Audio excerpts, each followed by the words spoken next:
Christmas is only a few weeks away, and no doubt you're looking forward to the break to spend time with family and friends. Whether you're taking a driving holiday or popping down to the shops, you will likely be on the road at some point. During the Christmas and New Year period, our roads have greater volumes of traffic, meaning greater risk for drivers and their passengers. When you get in the car over the break, I'm asking you to apply the skills you have learnt on the job to keep you and your loved ones safe. Not everyone on the road is paying attention, so it's even more important to keep in mind risks of speed, distance, fatigue and other road users' actions. So please, stay alert on the road, have a great Christmas and remember what's important to you every time you get behind the wheel. We're reminded every day of the importance of being responsible drivers. You know the messages: not speeding, wearing seatbelts, driving to the conditions. And every day we see the results of those who've made poor choices in their driving behaviour. So this video is not about all of that. It's about two people whose lives have been changed by road trauma. One who left his family at home and headed off to work one January morning. The next time he saw them was to identify them in the morgue. The other, a long-serving police officer who's had to knock on too many doors to give families the news they didn't want to hear. When you get the initial phone call, there's a myriad of thoughts that go through your mind literally in a split second. Do I know them? Are they a member of the community? At times, could it be your own family if they're out and about? What's the scene going to be like? How are you going to handle it? And then at the end of that is going to be, how's that going to affect myself personally or my family? It might be somebody from within the community my kids go to school with. Yeah, there was a triple fatal just outside of Mount Pleasant. All three members of that were part of the Eden Valley community, and all had daughters, wives, brothers, sons. In regards to that, there's sometimes a disbelief. Sometimes they won't believe you until they've actually seen the deceased themselves. But the ongoing part of that is that it never goes away. It impacts on the community significantly. That one, you're dealing with the CFS who knew them. You're dealing with the local hospital and ambulance workers who knew them. The local crash repair who organises a tow. One of the members who had died in the crash actually worked at his workplace, so their workplace is affected. I have probably been a regional police officer the better part of 20 years. The hardest part to deal with is the advising the next of kin that they've just lost somebody dear to them.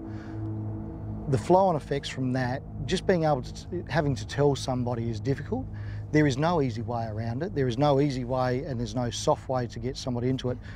It's not uncommon in regional areas to have the next of kin come to the scene.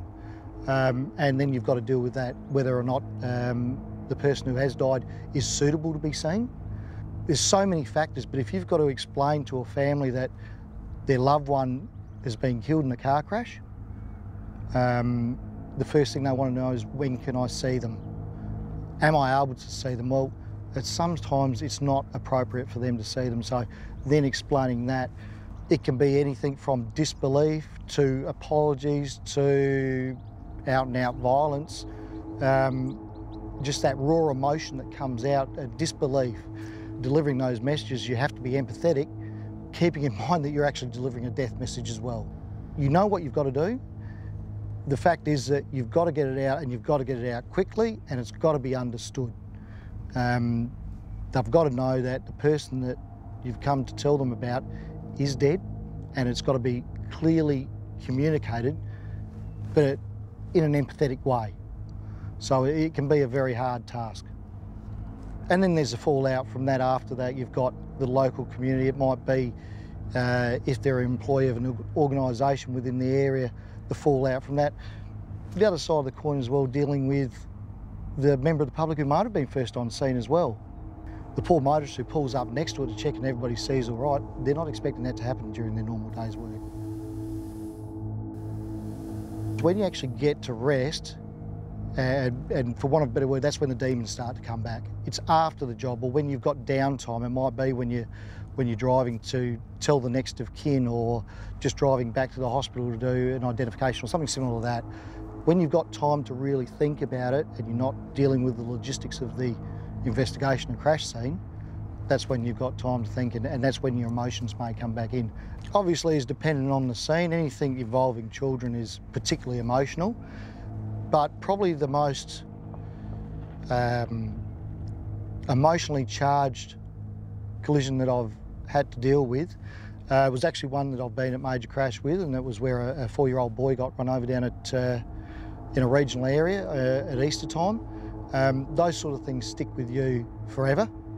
I don't think I'll ever lose the images that I've got and the raw emotion from the family that I've got and the dealings with them over the time.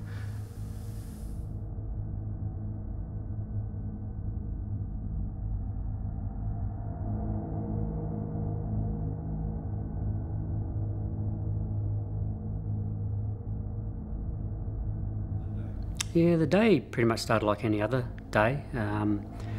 I got up to go to work. Kids were on school holidays, so I'd let them. I didn't let them. They were still asleep when I left. Got to work. Went about my normal day. Because I hadn't spoken to my wife Mel in the morning, I gave her a call about 10 o'clock. And she'd said that she had a few jobs to do in Mount Barker. Had an appointment, girls had an appointment in my sister's hairdressing salon in the Barossa.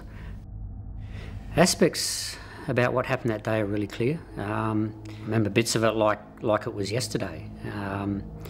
I'd gone to work about 1:45. My sister telephoned to say that Mel hadn't turned up for the appointment.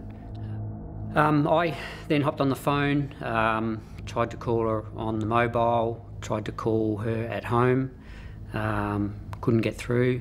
I rang my sister back again. She still hadn't turned up, so started to get a little bit worried. It was just so unlike Mel to miss an appointment, but then if she'd been held up or delayed, she would have generally phoned someone to let them know what was going on. I remember heading home and it's really hard. It's hard to explain why, but I had this heading home in the car. I had this really uneasy feeling as I got closer to Mount Barker in particular, that something just wasn't quite right. So I ended up calling into the police station. Again, not really knowing what I was going to ask. As I said before, at this stage she just hadn't turned up to an appointment or hadn't been answering her phone. So I almost felt a little bit silly going into the police station, but I guess such was this feeling that sort of overcome me as I was driving home that hang on, this doesn't quite feel right. So I explained the situation to the police officer behind the counter.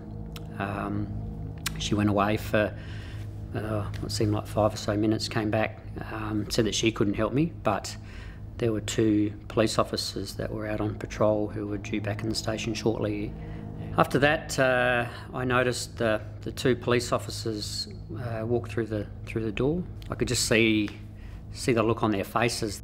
Yeah, I knew that something had happened. I was to find out later they'd actually been out trying to find our house where we live, hoping that I would be there to tell me the news. So they called me into an interview room, asked me to take a seat, and then asked a whole heap of questions about the car, about Mel and the girls, where they'd been going, and then told me the news that there'd been a crash and a fatality. So it sort of wasn't until a little bit later, after I'd sort of tried to process what this guy's suddenly told you. You know, I initially thought that there'd been one fatality, and had all these things going through my mind, trying to piece together who it was that possibly would have passed away, whether it was Mel, my wife, or you know, one of the kids. And if it was Mel, you know, how the kids cope without their mum, or if it was perhaps one of the girls, how would Mel feel knowing that she'd been in the crash that killed one of her children. So I don't know, I just recall having all these thoughts going around in my head, which seemed to take an eternity, but I guess in all reality it was probably just a couple of seconds. And it sort of wasn't until that point in time that the police officer then sort of corrected me and said no, there'd actually been four fatalities. I find it really hard to describe to someone what goes through your head at that point in time. It's almost this feeling of suffocation, and I know it probably sounds silly, but it's just this feeling of hopelessness and literally not knowing where to turn, what to do, what to think. Time passes and you sort of realise, you know, the gravity of what you've just been told. It's a surreal feeling, I guess, that I to this day I still find it really hard to describe the feeling. You know, you leave home that morning, normal family, mum, dad, 2 kids and a dog, and you come home that night and, you know, life as you knew it before is gone. I remember waking up the next morning and just for that split second, just waking up and thinking, oh hell, that was pretty intense, and quite literally it was just a split second. And I guess you know, you sort of look over in the bed that I guess you know, your wife was in the day before, and all of a sudden it sort of just comes flooding back to you that no, it's certainly wasn't a dream. There's certainly not a day that I don't go without thinking about the girls or aspects of that day.